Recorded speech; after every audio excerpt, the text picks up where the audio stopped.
7.1.54에 보시면 제2절 낮은 신분에 의한 성취 내용이 나오는데, 그 전에 제1절 요약 부분 근거 구절을 먼저 좀 확인하도록 하겠습니다. 한 페이지 넘겨보시면 있습니다. 창세기 6장 2절, 사무엘하 7장 14절, 그리고 시편 2편 7편. 내용은 하나님의 아들들, 하나님이 아버지가 되신다, 이런 내용이죠. 내가 너를 낳았다, 이렇게 얘기를 하십니다. 그러니까 창세기에서부터 사무엘 하면은 자손 땅 통치 언약이 이루어졌을 때거든요. 통치 언약까지 이루어졌는데 하나님은 다윗에게 뭐라고 하시냐면 내가 아버지다라고 얘기합니다. 그러면 아담을 만드신 분이 하나님이시기 때문에 이새의 아들 다윗이 아니라 하나님의 아들 다윗이 되는 겁니다. 이게 그림자가 아니라 이제 실체적 언약을 시편에서 벌써 찬송을 하도록 하는 내용이죠. 그럼 그걸 이제 어떻게 실체로 바꿔 가시느냐? 그게 이제 이사야부터 말라기라고 보시면 됩니다. 그러면 이 실체적인 3대 언약을 마태복음에서부터 요한계시록까지 예수께서, 그리고 성령께서 교회를 통해서 예수께서 이스라엘 나라, 유대 나라, 요한복음에 보면 유대 나라, 유대 임금이라고 나오니까요. 그리고 하나님 나라, 하늘 나라. 자, 그렇게 성취하신다는 거 알고 계실 겁니다. 그러면 우리 7.1.54 제2절 낮은 신분에 의한 성취에 가면 근거 구절이 참 많이 등장해요. 창세기에서부터 어디까지 나오죠? 이사야까지 나옵니다. 시편도 들어가 있고요. 그러면 이걸만 봐도 한눈에 알 수 있죠. 창세기부터 어디까지가? 선지서까지가 전부 뭐에 근거가 되어야 된다? 마가복음 6장에서부터 10장 45절에 근거가 돼야 된다. 이 세 개로 끝난 절이 왜 이렇게 1절에서는 세 개인데 지금 2절에 오면서 갑자기 이게 열 몇 개로 늘어날까? 11개인가 그렇거든요, 이게. 그럼 이게 늘어났다는 걸 뭘 말하는 거죠? 우리를 애를 많이 먹이려고 한다. 공부를 안 하기 때문에. OX.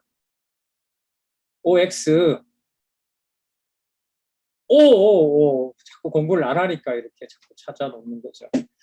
자, 제가 14권부터 아주 서울에 올라와서 2009년이죠. 9년 이후 12월부터 왔고 2010년부터 이제 9년 겨울에 오면서 강론집 집필할 때 이제 제가 있었는데 좀 이 강론집의 그 저술의 그 배경을 조금 이해를 하시면 이게 중요할 것 같아요. 이게 일단 마가복음 6장에서부터 그냥 10장 전체였어요. 그 앞에 13권에서는. 이게 지금 10장 45절까지 나눠진 거잖아요. 그러니까 이게 다시 검토가 된 거예요. 개론 구조를 다시 검토한 거라고. 그러니까 13권이 구약이 들어가고요. 구약이 일부가 들어가고 마태복음이 주를 이루어요. 그리고 마가복음의 일부가 들어가요. 그러다 보니까 이제 강론집을 집필할 때 구약은 끝났을 확률이 많은데 마태복음에 거의 집중을 합니다.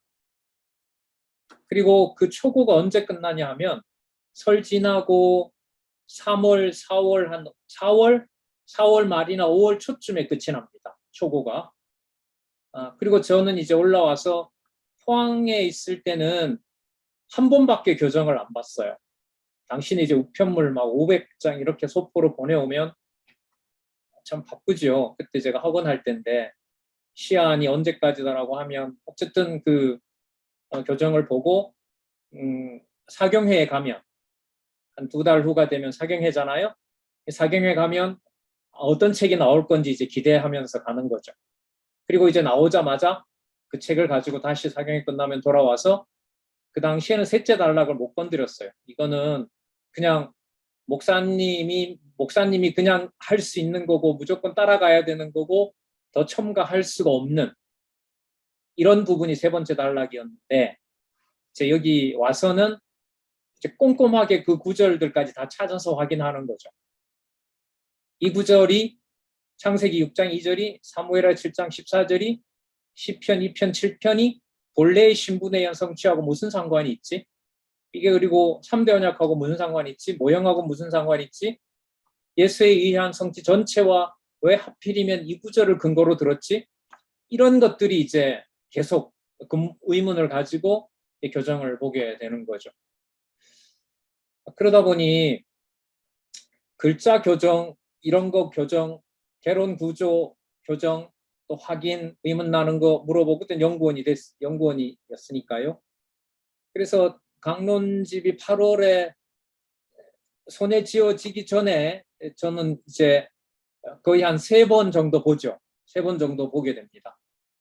그리고 이제 7월 초에 원고가 넘어가면 제가 교정받던 지가 있을 거 아니에요. 그죠? 그걸 놓고 이제 공부하는 거죠. 이제는 출판되는 날짜 기다리면서 저는 이제 준비하고 있는 거예요. 그러면 그 책이 나오면 여기 와서 이제 교사 양성반 중심으로 했던 거죠. 그런데도 세 번째 단락은 많이 했어요? 못했어요? 못했죠. 그래서 지금 이제 세 번째 단락을 하게 된 거고, 강론집의 성경신학 총서의 비밀을 어떻게 보면 다 밝히는 그런 단계까지 와 있는 거죠. 그래서 좀 지나간 얘기지만은 그때 연구원들이 이제 3명이 있었, 4명 있었는데 한 분은 뭐 바깥에 계속 계셨기 때문에 아니었고 이제 주로 3명이 봤는데 그 제가 주로 좀 꼼꼼하게 봤죠. 꼼꼼하게 보고 두 분은 상대적으로 보면 그렇게 꼼꼼하게 보진 않았던 것 같아요. 그러다 보니 이제 강론집이 나와서 제가 이제 선생님들을 중심으로 공부를 하게 될 때는 저로서는 일단 스타트가 붙죠. 그 모든 내용들을 저는 나름대로 다 설명을 할 수 있기 때문에. 예. 그리고 이제 같이 이제 공부하고 개론 중심으로 점점 더 이제 한 4, 5년 하게 됐죠. 그렇게 하다가 이제 이렇게 갈라지게 된 건데, 18권 마지막 나왔을 때는 이제 그때 사실 그 18권은 두 선배 연구원들에게 그 저자가 부탁을 했죠. 그런데 이제 그때 제가 든 생각은 이게 1권부터 18권까지를 개론 구조로 철저하게 분명하게 확인하지 않으면 그 18권을 강의하기는 좀 힘들겠다, 부담되겠다, 이런 생각을 했었거든요. 근데 결국은 그걸 이제 저자가 강의를 하셨죠. 두 분이 이제 뭐 어떤 이런저런 이유로 이제 못 하신다고 해서 그렇게 하게 됐는데, 지금 이 얘기를 하는 이유는 7154페이지의 제2절 낮은 신분에서부터 지금 세 번째 단락의 구절이 많이 늘어났다는 것은 창세기에서부터 이사야니까, 이사야는 선지서 처음이잖아요. 성경 전체인 거죠. 섭리를 통한 언약, 시편 들어갔으니까.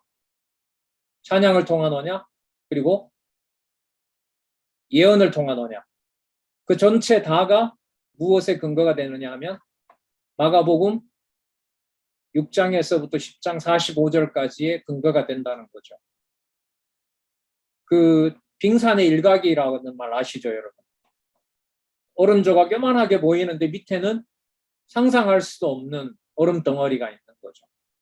그럼 이건 뭘 말하냐면 무슨 사건은 말할 것도 없이, 성경 개론의 그 요약된 건 말할 것도 없이 몇 장 몇 절 더 나아가면 개념 하나 속에 뭐가 다 들어온다?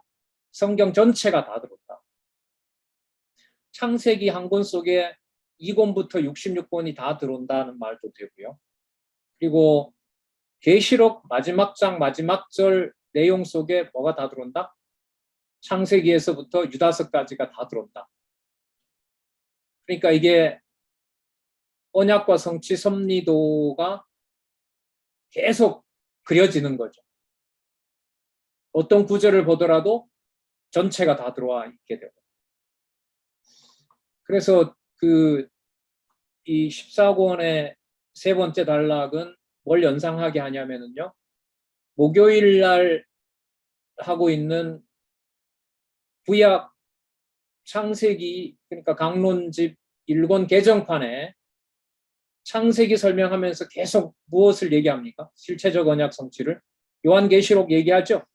요한계시록 얘기하죠. 그러니까 그 작업이, 그리고 여러분 아시는 것처럼 성경 강론 95년도 나온 것하고 1권하고 페이지는 똑같은데 구성이 굉장히 다릅니다.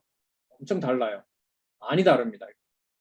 그 다른 것 중에 하나가 뭐냐면 바로 세 번째 단락의 젖을 방식이에요.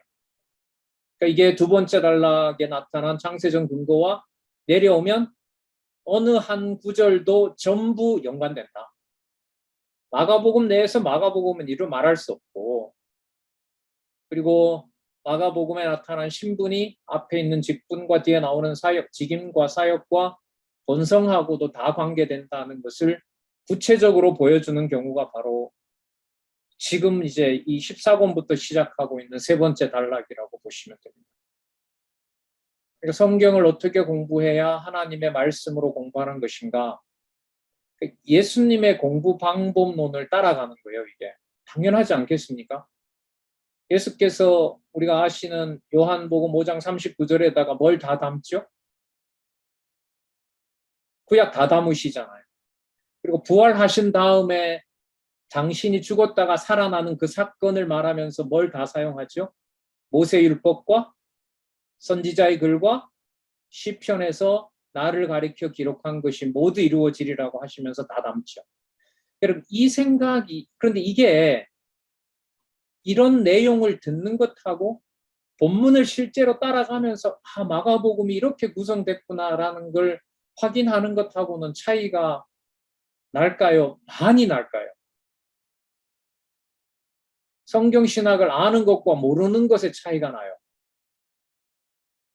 성경개론 1권 개정판이 나왔기 때문에 이 말을 안 할 수가 없어요.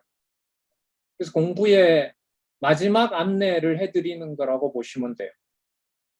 앞으로 만약에 성경신학 관련된 논문이 발표가 되고 어떻게 학술지에 실리고 책이 출판이 되고 했을 때 성경신학의 성경 언약 성취 섭리사를 얼마만큼 반영했느냐, 언약과 성취 섭리도에 얼마만큼 충실했느냐라는 것은 이 세 번째 단락의 공부의 바탕이, 깊이가, 그 토대가 얼마만큼 강하냐라고 보면 돼요. 이 말은 어떤 한 구절이 나머지 모든 부분들하고 연관이 되도록 해서 여호와 계시로 그렇게 설명을 하고 있느냐라는 거예요. 그러니까 이게 뭐 시킬까봐 겁이 나서 못 들어온다. 글쎄요, 아직도 배가 부르신 것 같아요. 그런 분들은. 그냥 뭐 대충 해도 뭐 되는 것처럼 그렇게 계시는데 저는 좀 아니라고 보거든요. 안 시킬 테니까 오라고 하세요. 이거 다 끝날 때까지 저 혼자 할 테니까. 하시는 분은 막지는 않아요. 저한테 카톡 보내셔서 다음번에 뭐 마가복음 한 몇 장은 제가 한번 해보겠습니다. 이거는 제가 말리지는 않는데 특정 누구를 지목해서 뭐 하세요라고 하는 것은 제가 오이코스 대학에 들어오지 않는 이상은 제가 과제를 안 낼 테니까 자유롭게 오셔가지고, 어려워도 여러분 서너 번 들으니까 이렇게 귀중한 걸 어떻게 혼자 공부할 수 있겠어요. 이렇게 같이 와서 공부하고 또 주일날 이제 가끔씩 만나시는데 거기 와서도 좀 같이 확인하시고 그렇게 하셨으면 좋겠어요. 뭐 진짜 성경 권위의 확증, 이게 지금 우리가 따라가는 길이라고 보시면 되죠. 자, 그리고 마가복음의 제2절 낮은 신분에 의한 이 성취 부분에서 이제 그런 일들이 일단 일어났다는 걸 여러분 참조를 좀 하시고요. 이제 한번 들어가서도 살펴보도록 그렇게 하겠습니다. 창세기 3장 10절이 나오는데요. 내가 동산에서 하나님의 소리를 듣고 내가 벗었으므로 두려워하여 숨었나이다. 강론집에 한번 보시면요, 일찍이 여호와 하나님께서는 둘째 아담이신 예수 그리스도의 표상인 아담으로 벌거벗은 수치를 드러내도록 섭리하셨다. 그럼 이 말이 무슨 말인지 이해가 되세요? 아담이 처음 지었을 때, 지음 받았을 때는 아담과 하와가 벌거벗은 게 부끄러운 거였어요. 보기에 아름다웠다 그랬어요, 하나님이. 하나님 보실 때 아름다웠고 본인들은 부끄럽지가 않았다고요. 그런데 그 벗은 게 뭐라는 걸 느끼게 해버렸어요. 알게 해버렸어요. 수치라는 걸 수치인 것을 드러내 버리신 거죠. 이게 그런데 무엇에 대한 예표라고요? 그리스도가 십자가에 그렇게 벌거벗겨져서 수치스럽게 죽어야 되는 것에 대한 예표로서 모형과 그림자랍니다. 여러분 심오합니까? 어디 전하기가 두렵습니까?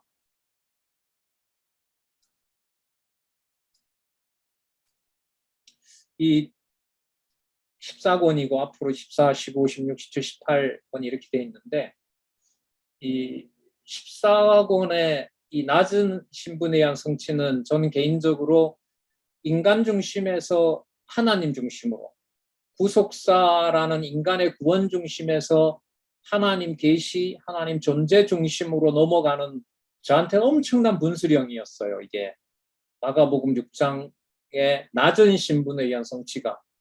낮은 신분 이랬을 때 처음 볼 때는 예수님이 낮아진 것처럼 교회도 하나님께서 낮아지게 하시는 거구나. 이 정도로만 봤는데 이 낮은 신분에 오면 아까 창세기 3장 10절을 가지고 본다면은 아담을 그렇게 벗게 만들어 놓고 벗은 것이 부끄럽다고 하나님께서 그야말로 내쳐버린 거 아니에요. 뭐 아기가 여러분 막 목욕시켜 놓으면 좋아서 막 뛰어다니잖아요. 우리 애들도. 그러면 얼마나 귀여워요. 돌아다니면 엉덩이 탁 때리잖아요. 너무너무 보기 좋다고. 근데 군대 갔다 온 놈이 그러면 어떻게 해요, 그거? 군대 갔다 올 만한 나이 딸내미가 그렇게 돌아다니면 그리고 막 바깥으로 나가요. 큰일 날 일이죠. 아파트에 밖에 나가고 하면. 그럼 그것도 부모가 이렇게 막 깜짝 놀랄 일인데 하나님께서 자기 아들을 그런 자리로 낮춰놨다? 자비성을 찾을 여지가 있습니까? 자비성 얘기할 수 있어요? 신실성? 아무리 신실성이라도 그렇지. 이런 방식이면 안 되는 거죠. 적어도. 그래서 낮은 신분은 사람이 흉내낼 수 있는, 인간이 따라갈 수 있는 그런 것이 아니라 낮아지는 것은 하나님의 절대적인 능력이다. 하나님의 절대 주권적인 능력이다.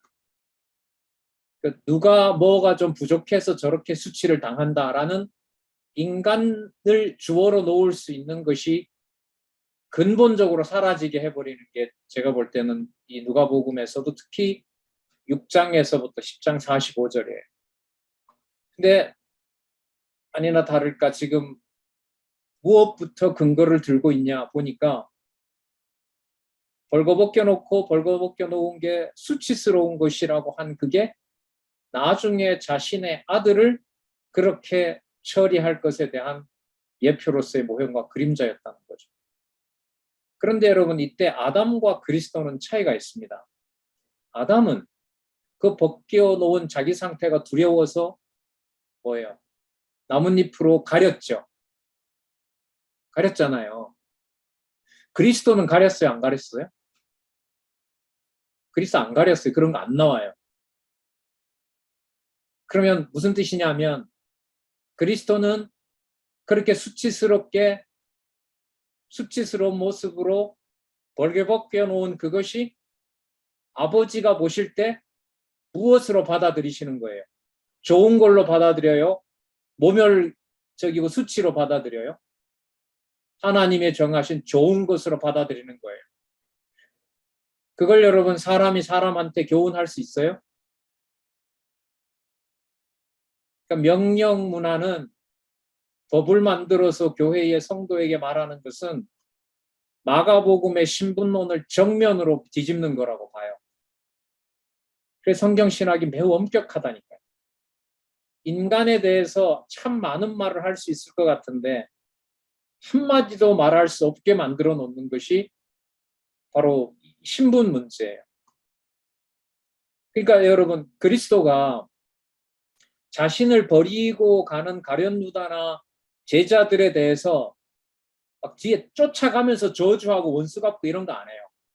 딱딱 설명만 하시죠. 여기에 날 팔자가 있다. 근데 팔고 가는 자가 하나님의 심판을 받는 걸 피할 수가 없다. 차라리 나지 않는 것이 더 낫다. 예수님 하시는 말씀 보세요. 나는 내 길로 가지만. 그럼 이거 창세기 10장하고 연결시키면 이게 무슨 뜻이에요? 나는 아담이 벗은 것처럼 내가 벗겨졌지만 많은 사람에게 조롱거리가 되었지만 나는 그게 아버지가 그렇게 해놓은 거기 때문에 나를 낮추신 분이 아버지라는 것을 나는 100% 받아들이고 간다. 그런데 나를 그렇게 찢어놓은 또 나를 그렇게 벗겨놓은 수치스럽게 한 그 자들에 대해서는 하나님이 뭐 하신다? 심판하신다. 이렇게 예수님이 딱 설명을 하시는 거죠. 그래서 전 창세기 10장에 이걸 여기 선생님들도 계신데 교회학교나 청년대학교나 이런 데 가서 이 설명을 어떻게 하실지 제가 좀 들어보고 싶어요. 그냥 넘어가는지. 자신 있게 하신 분은 녹음하셔서 한번 저한테 들려주세요. 어떤 방식으로 하셨는지 제가 되게 궁금해요. 그러니까 이게 성경 계시 기록 목적이 누구 계시라고요? 여호와의 존재와 능력의 영광 계시. 줄이면 누구 계시? 여호와 계시. 여호와 계시는 얼마나 엄격하냐면요. 다 필요 없어요. 여호와라는 이름 하나만 그대로 들을 수 있고 기억할 수 있으면 나머지 모든 방법론 모두가 오케이예요. 그렇게 부르게 하는 방법 우리 10편 3편에서부터 89편까지 대적에게 맡기죠. 어떻게 합니까? 여호와 불택자처럼 취급하죠. 하나님 성전 찾아서 속죄 제사 드리려고 가보니까 성전을 어떻게 해요? 다 태워버려요. 여호와가 흔적도 없이 사라져요. 그게 성취기원 강구시잖아요. 말씀드렸잖아요. 1편, 2편 읽고 3편에서부터 89편 빼고 90편부터 읽어도 신실성이 연결이 더 잘 됩니다. 의인은 흥하고 악인은 망하리로다 2편이 그래 끝나잖아요. 90편서부터 보면 의인이 흥하는 것이 하늘 보좌에 준비되어 있다 이렇게 연결이 돼요. 3편부터 89편을 안 읽어도 신실성 설명하는 데는 아무 문제가 없어요. 그런데 반드시 10편에 3편부터 89편이 들어가야 되는 이유는 여기 구절에서는 안 나왔지만 신분 문제에서 10편은 나옵니다. 좀 이따 보면 10편의 성취기원 광구시가 그리스도가 아버지의 뜻이 이루어지는 것을 확증해 나가는 과정입니다. 누구에게 맡긴다고요? 대적에게 맡기잖아요. 그리고 아들처럼 취급해요? 아니잖아요. 아들 아닌 것처럼 취급하시잖아요. 그리고 그 몸을 온전히 보존하세요. 다 그냥 찢어버려요. 다 찢어버리잖아요. 수치스럽게 해버리고. 이게 하나님의 낮은 신분에 의한 성취를 이루시기 위한 예표로서의 모형과 그림자라는 겁니다. 누가 수치스럽게 했다고요? 아버지가. 왜요? 앞부분하고 연결시킬게요. 아버지 아들이니까. 누구 이름을 불러야 되니까. 아버지 이름만 불러야 되니까. 창세기 9장 21절로 볼게요. 이거 노아가 벌거벗은 거잖아요. 노아가 벌거벗어 수치를 보여준 사건인데 이것도 그리스도가 벗겨지고 수치스럽게 될 것에 대한 예표로 지금 설명을 하거든요. 그럼 술 먹고 실수한 건 노아 아니에요? 노아잖아요. 그런데 이 노아가 나중에 세 아들에게 어떻게 하죠? 셈의 여호와 찬양한다 그러고 종이 된다 그러고 그 아들들의 그 어떤 지배와 종속 관계 누구가 먼저고 나중이고 이걸 그 종로로 탄다 그러고 이런 걸 얘기해 주는 부분이란 말이죠. 그러니까 노아의 수치 사건은 이렇게 나오는 것보다 노아가 얼마나 괴롭겠어요. 당대의 사람이 수십만, 수백만, 수억이 죽는 것을 보면서 방주에 올랐는데, 네? 그래서 인간적으로 보면 괴로운 거죠. 괴로운 거고 하나님이 어떻게 보면 뭐 심판이나 그 부분이 두려울 수 있는 거고 어쨌든 그가 실수하도록 해요.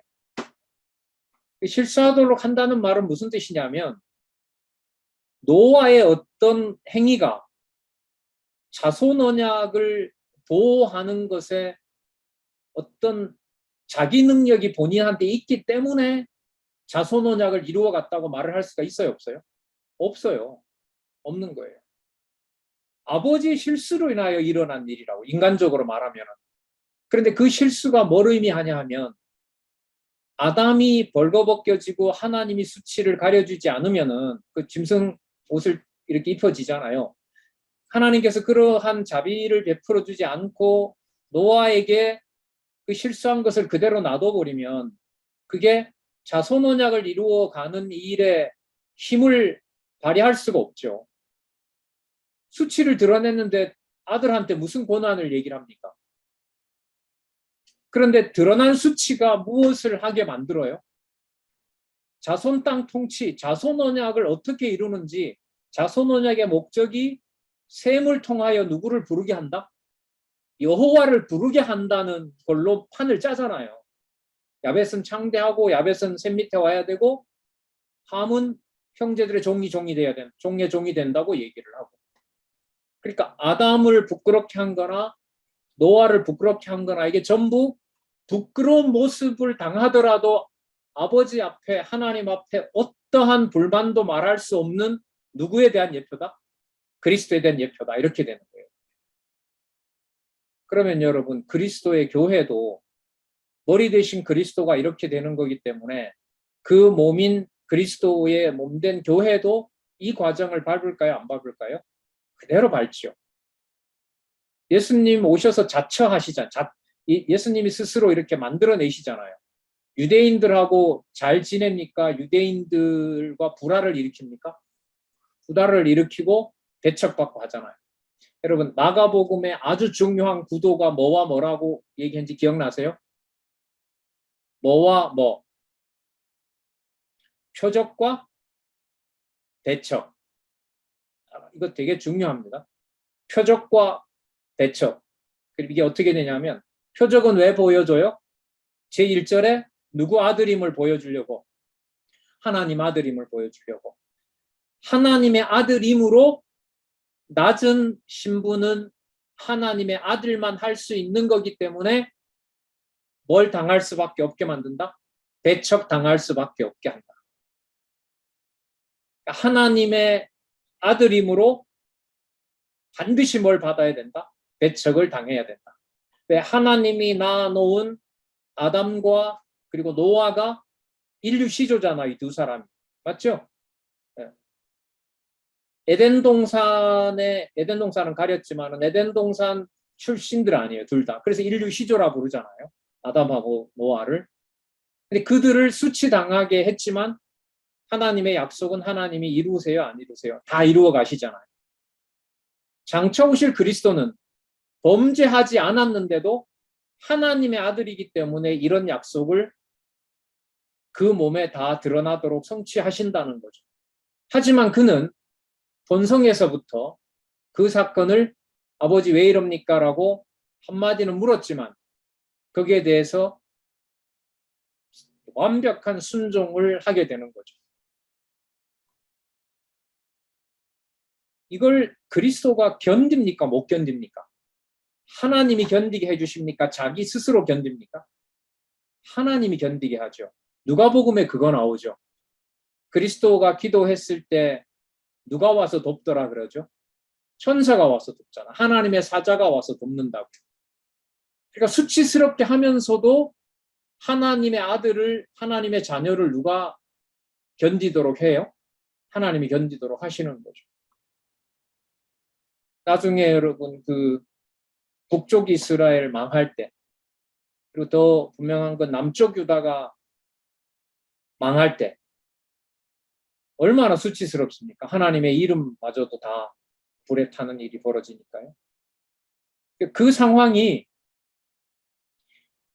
하나님이 낮추는 것을 우리가 견디고 낮아질 수 있다라는 걸 말하는 게 아니에요. 그래서 근본적으로 이게 누가 누구에 대한 인간이 다른 인간에 대한 이게 교훈이 이 명령이 불가능한 얘기가 바로 이 낮은 신분 얘기인 거죠. 자, 또 한번 볼까요? 창세기 12장 15절 한번 볼게요. 바로의 고관들도 그를 보고 바로 앞에서 칭찬함으로 그 여인을 바로의 궁으로 들인지라. 이거 무슨 사건인 줄 아시죠? 아브라함이 부인을 몇 번 모른다고 하죠? 2번이나 그러죠. 애굽 바로 왕한테 그러고 나중에 블레셋 아비멜렉 왕한테 그러잖아요. 그러니까 아담, 노아, 그리고 믿음의 조상이라고 하는 아브라함 같은 경우에도 뭘 당하게 해요? 수치를 당하게 하죠. 수치를 당하게 합니다. 그러니까 뭐 복의 근원이 된다고 했지만 하나님은 그 아내 하나도 지킬 수 없는 자로 하나님께서 낮춰버리는 거죠. 그런데 누가 아내를 보호하시죠? 하나님이 바로에게 나타나서 보호하시잖아요. 자, 그럼 이 경우도 언약 자손들을 하나님께서 반드시 무슨 자리에 둔다? 수치스러운 자리에 둔다. 그런데 내가 수치스러운 자리에서 견딜 수 있다 없다? 견딜 수가 없다.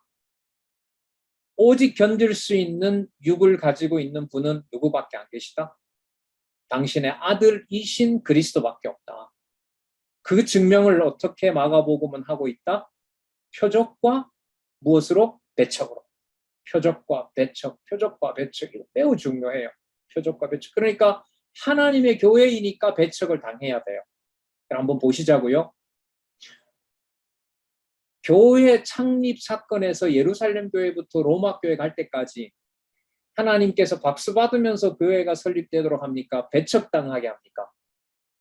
배척당하니까 여러분 유대 지역의 교회가 세워지고, 배척당하니까 사마리아에 세워지고, 사마리아에서 배척하니까 아시아 교회가 세워지고, 아시아에서 배척하니까 헬라 교회가 생겨지고, 헬라에서 배척하니까 로마로 가게 하시잖아요.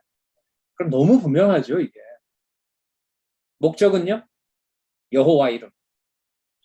그리고 낮아지게 하시는 여호와의 능력이 아니면 낮아질 수가 없다는 거. 높아질 수도 없을 뿐만 아니라 낮아질 수도 없다는 거. 그러니까 여러분, 낮아진다는 게 우리가 하나 좀 생각을 해봐야 될 게 상황이 나빠지는 걸 말하는 게 아니에요. 그건 인간들도 다른 인간들도 하거든요. 나쁜 건 뭐냐 하면 낮춰놨는데 낮춘 분인 여호와가 기억나지 않게 하는 게 더 처참한 거죠.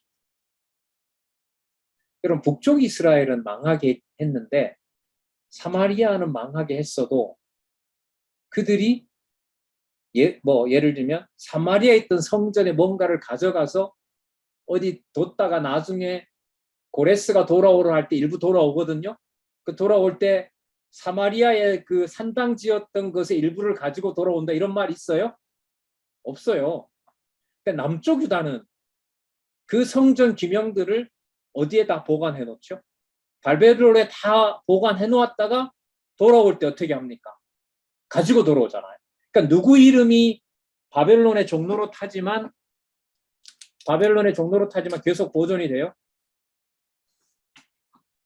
여호와 이름이 계속 보존이 되는 거예요. 그러면 여러분, 그리스도가 낮은 신분에서 하셨던 하나님의 아들로서 하셨던 일의 그 본질은 뭐냐 하면 어떤 낮은 자리에 가더라도 누구 이름을 한 번도 잊지 않았다는 거겠어요? 아버지의 이름을 잊지 않았다는 거예요. 그럼 여러분, 성령께서 우리에게 내주하셔서 가정교회에서부터 세우신 그 교회에서 하나님의 목적은 우리가 육신적으로 이렇게 인간적으로 정이 오고 가는 그런 것들과 보존시키면서 여호와를 보존하게 할까요? 아니에요. 그렇게 안 하세요. 그렇게 안 하세요. 그러니까 낮춰놓는 게 교회 생활과 함께 드러나는 거지 어디 다른 생활이 아니란 말이죠. 자, 여러분 양육에 가볼까요? 그 바울이 1년 18개월이죠. 18개월 동안 세웠던 고린도 교회가 바울이 떠난 다음에 잘 양육이 됩니까? 안 됩니까? 안 되게 하시잖아요. 안 되게 하시잖아요. 그러니까 안 되게 한다는 게 바로 뭐냐면 하나님의 교회를 교회답게 인간들이 할 수 없다는 거잖아요. 고린도 후서는 누구까지도 버리죠? 그 교회에서 가르쳤던 사도 바울까지 버리잖아요. 그 바울이 개척한 교회 아닙니까? 당회장이 바울 아니에요. 근데 당회장 노릇을 하게 해요? 못하게 해요? 원로처럼 원로 목사 대우를 못 받게 하시는 거죠. 그런데 뭐는 세워진다 그러세요. 이 저자는. 예, 2년 반 동안, 3년 동안 교회가 너무너무 잘 세워진다고 지난주에는 한이들 오셔서 그런지 되게 감격하시더라고요. 기도도 잘하신다고 칭찬도 하시고 되게 기쁘셨던 것 같아요. 계단을 많이 오고 내려가시더라고요. 이분도 뵙고 싶고 저분도 뵙고 싶고 아마 그런 것 같습니다. 그러면 여러분 무장은 하나님의 방법으로 진짜 인간적으로 말하는 무장을 시킵니까? 여러분 에베소서, 빌립보서, 골로새서가 무슨 서신이에요? 옥중 서신 아니에요. 여러분 옥중에서 목회를 해요, 못해요? 못하지요. 다녀야 되는데. 그러면 수치를 당한 거 아니에요. 감옥에다 넣었으니까. 그런데 무장 해제가 됐어요? 아니면 전신갑주를 입으라는 에베소서 6장에 나오는 말씀처럼 낮아진 그 자리에서 하나님 이름을 기억나게 하셨어요? 하나님 이름 기억나게 했잖아요. 투쟁은요? 투쟁요? 히브리서 가서 보시면 아시겠지만 그 11장 이후에 믿음의 선진들이 곱게 죽게 합니까? 톱으로 켰다는 얘기 나오죠? 손도 못 대게 해요. 그거는 투쟁이 아니라고요. 저희 나라에도 얼마나 많은 순교자가 있었습니까? 일제시대 때. 역사로 보면 대원군 시대 때부터. 대원군부터 전쟁 6.25까지 적어도 예수 믿는다는 이름으로 얼마나 많은 그 성도들이 순교를 했습니까? 여러분 계시록 승리에 가면 승리 얘기가 나옵니까? 승리 얘기보다가 짐승과 음녀 권세에 핍박당하는 얘기가 더 많습니까? 90%예요, 그거. 계시록 1장에서부터 18장까지가 전부 교회가 음녀와 짐승 권세에게 당하는 거예요. 예. 여러분 그러면 그런 교회의 창립에서부터 승리까지가 바로 낮아지게 하시면서 누구 이름을 기억나게 한다? 여호와의 이름을 기억나게 한다라고 하는 것이 창세기에서부터 어디까지? 선지서 전체까지 나오는 것은 너무 당연한 거죠. 자, 그 다음에 출애굽기 1장 1절에서부터 14절 한번 보시면 이스라엘 자손을 더욱 학대하고 남자아이를 어떻게 하라 그러죠? 죽이라고 하잖아요. 죽이라고 합니다. 이런 학대 당하는 모습은 예수님께서 어떻게 되시는 거냐면 배척당하시는 거죠. 거기에 대한 이제 내용이 되는 거고. 그 다음에 여러분 신명기는 어디로 들어가기 전에 주신 약속이냐면 가나안 땅 가기 전에 약속이거든요. 근데 가나안 땅에 가는데 신명기 28장 이거 유명하죠. 뭐와 뭐가 같이 나오죠? 복과 저주가 같이 나오거든요. 그런데 비율로 보면은요.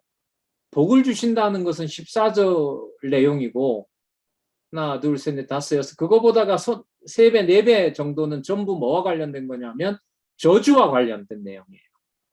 그러면 가나안 땅에 뭘 받으러 가는 거죠, 이게? 저주 받으러 가는 거죠. 하지만 복은 떠나진 않아. 이때 복과 저주는 율법을 지키도록 해서 복을 받는 거고요.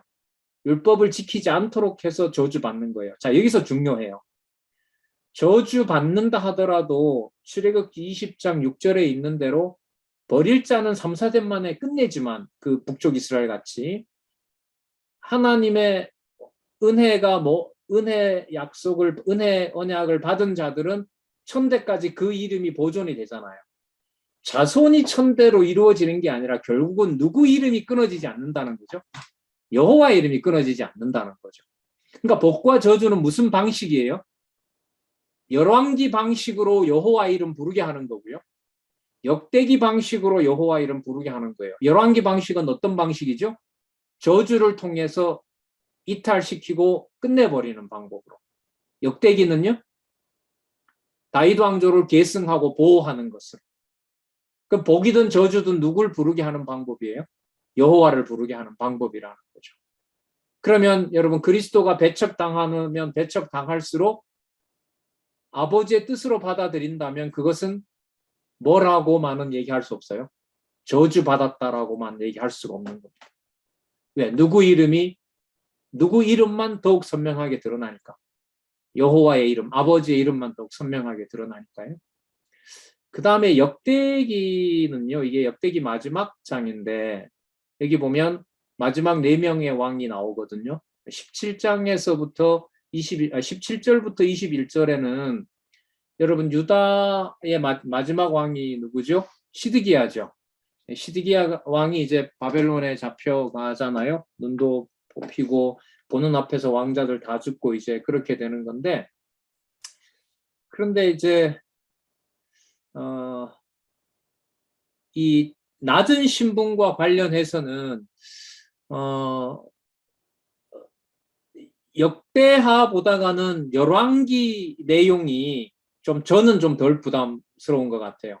근데 대신 이제 역대기 하를 이렇게 설명하면 될 것 같아요. 역대기가 그 자손의 계승과 보호잖아요.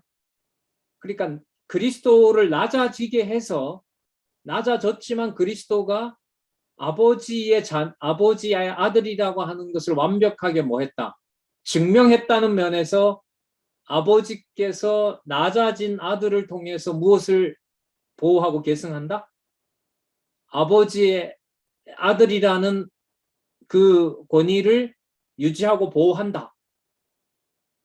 왕으로서, 아버지 아들로서, 통치자로서, 속죄주로서 보호한다. 이렇게 되면 이제 역대기 내용도 설명이 된다고 보는데, 직접적으로 본다라면 그 이탈 왕조가 멸망하는 사건도 끝에 보면 남쪽, 북쪽 이스라엘만 망하는 것이 아니라 누구도 망하는 내용이 나오죠. 남쪽 유다도 다 잡혀가는 게 나오거든요.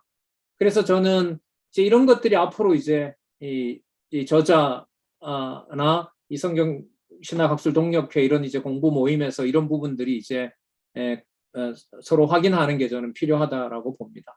역대기 내용이 설명이 되려면 제가 볼 때는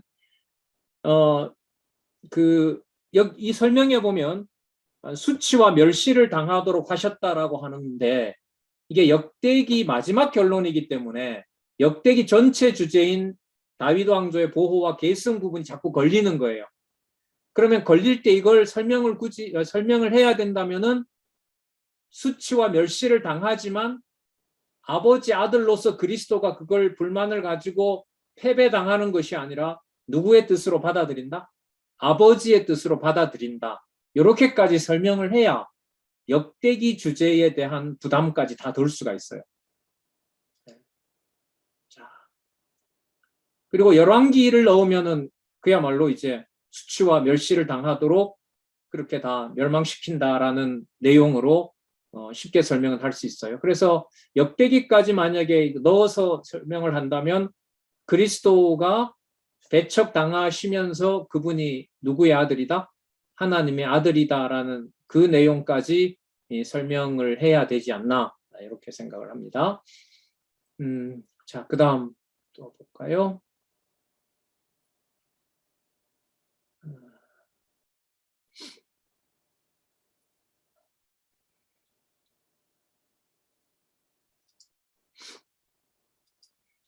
잠깐만요. 이게 파일이 어디로 갔네. 예. 자, 드디어 시편 나옵니다. 시편 22편 6절. 나는 벌레요 사람이 아니라 사람의 비방거리요 백성의 조롱거리니이다. 이거야말로 성취기원 강구시에 들어가죠. 네, 성취기원 강구시에 들어갑니다. 그러니까 언약 자손을 벌레처럼 사람들이 비방거리가 되게 하고 조롱거리가 되게 하시는 거잖아요. 이거 대적에게 맡긴 상황일 거예요. 아마 22편은. 그 다음 69편, 19편이 더 좀 심각합니다. 주께서 나의 비방과 수치와 능력을 아시나이다. 누가 다 보고 있다는 거죠? 여호와께서 다 보고 있다는 거죠. 나의 제적들이 다 주님 앞에 있나이다. 그러면 내 앞에 누가 있어요? 대적자가 있고요. 그 대적자 뒤에 대적자들의 그렇게 하는 것을 누가 보고 있어요? 여호와가 계신 거예요. 그러면 누가 나를 괴롭히는 일이 돼요? 누가 나를 비방하고 수치와 능력을 주는 일이 돼요? 누가 그렇게 하는 거예요? 여호와가 그렇게 하는 거예요. 이거. 그런데 여러분, 아까 우리 창세기도 봤다시피 누가 기뻐하는 피조물을 수치스럽게 던져 놓습니까? 여호와가 그렇게 하시잖아요. 그죠? 자, 그 다음 시편 109편 25절은 나는 또 그들의 비방거리라 그들이 나를 보면 머리를 흔드나이다 이런 건데, 그 109편은 조금 구조를 반영해야 돼요. 왜냐하면 90편부터 무슨 내용이죠? 성취 찬양시거든요. 그죠? 기원시가 아니라 찬양시인 거예요. 그러면 109편 25절에 나는 그들의 비방거리라 그들이 나를 보면 머리를 흔드나이다 해도 이건 수치를 당해도 누구 뜻으로 받아들이고 누가 보호하고 계시다는 거죠. 아버지가, 여호와가 보호하고 계신다라는 맥락에서 비방거리라는 구조를 좀 제가 볼 땐 반영해야 돼요.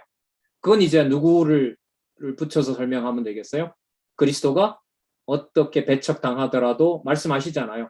옛 선지자의 글에 이렇게 되도록 되어 있다. 고향이 나를 배척하도록 되어 있다. 성경에 그렇게 기록되어 있다.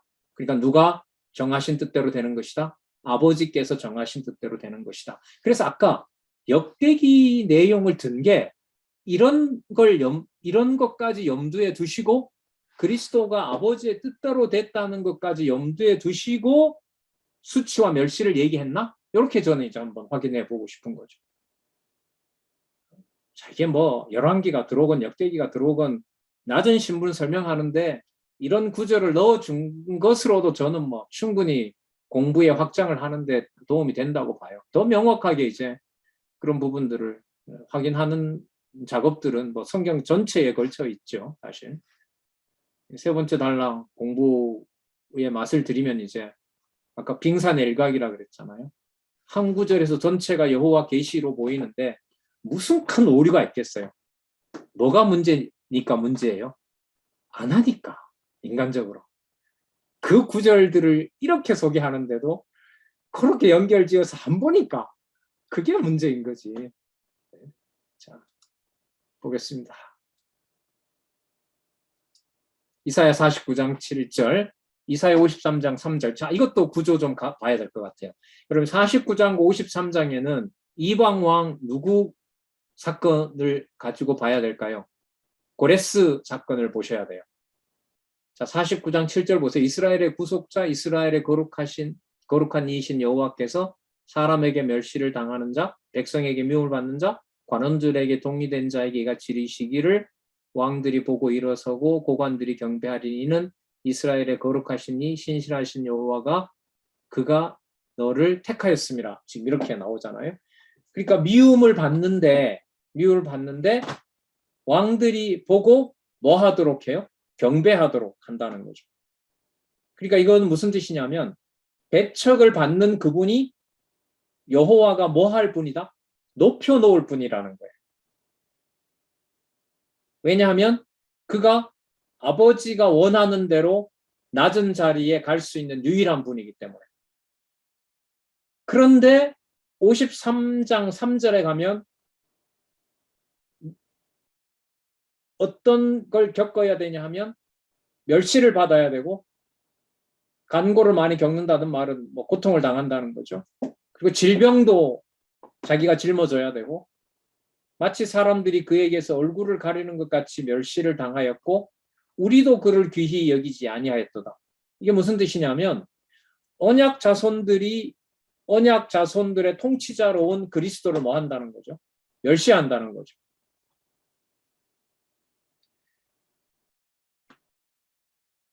하나님의 교회가 그리스도를 멸시합니까? 안 합니까?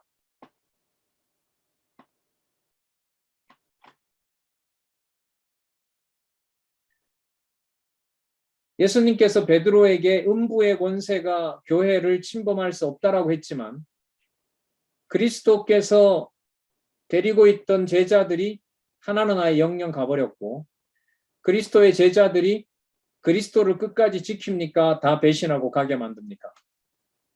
다 배신하고 가게 만들죠. 그러니까 무슨 요소가 없어요? 뭔가를 보존했기 때문에 그들이 그리스도의 몸된 교회의 사도직을 받을 수가 있었다. 이 말을 할 수가 있어요? 없어요?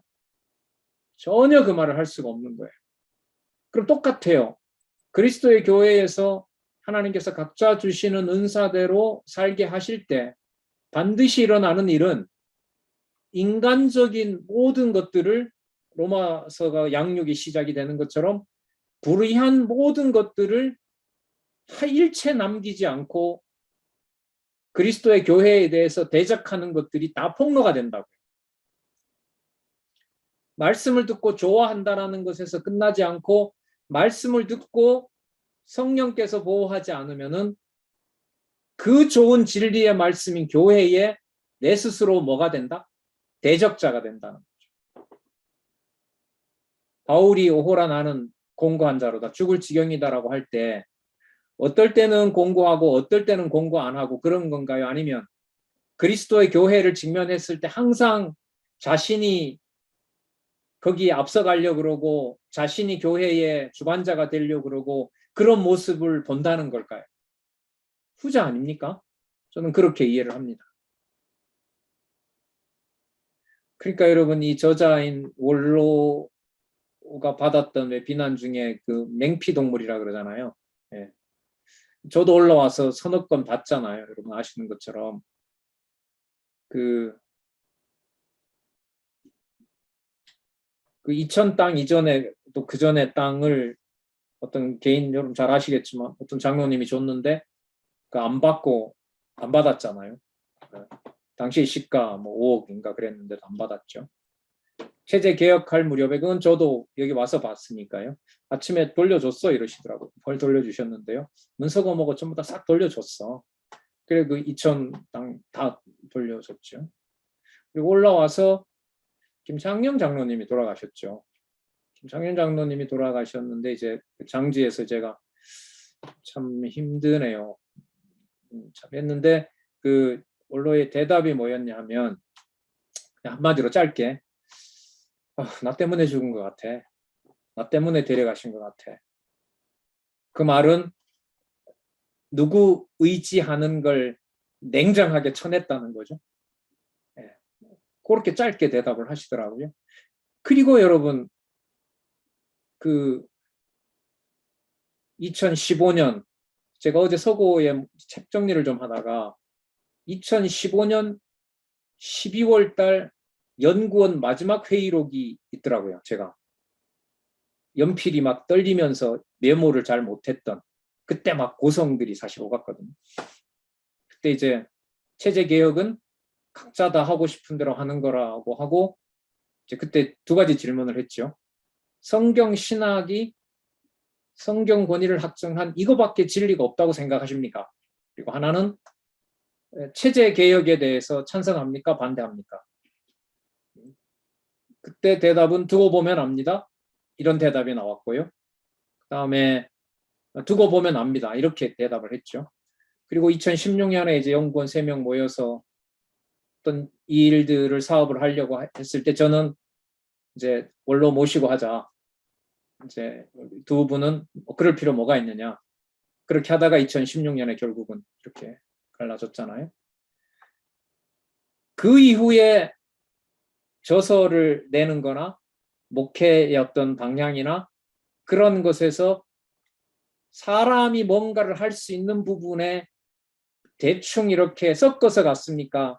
아니면 더 냉정해지고 거기에 저희들도 함께 사람의 어떤 해가는 교회 일로부터 더 이렇게 냉정한 일을 해왔습니까? 후자 아닙니까?